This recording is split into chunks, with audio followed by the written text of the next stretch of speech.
ও ছোট মা, আজকে দুপুরের মেনু কি গো তোমাদের দুজনের? আমি তো চিকেন বানালাম। চিকেন। আর তুমি কি বানালে ছোট মা? এদিকে হচ্ছে সর্ষে পোস্ত ইলিশ। বাহ, তাকাও, তুমি তাকাও মা একটু। বাবা। আর কি আছে?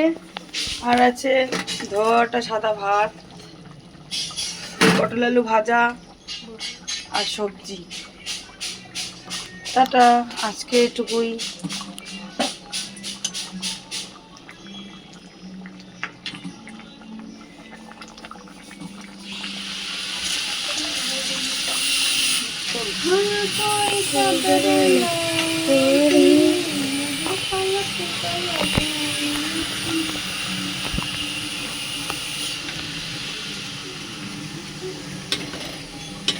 ওই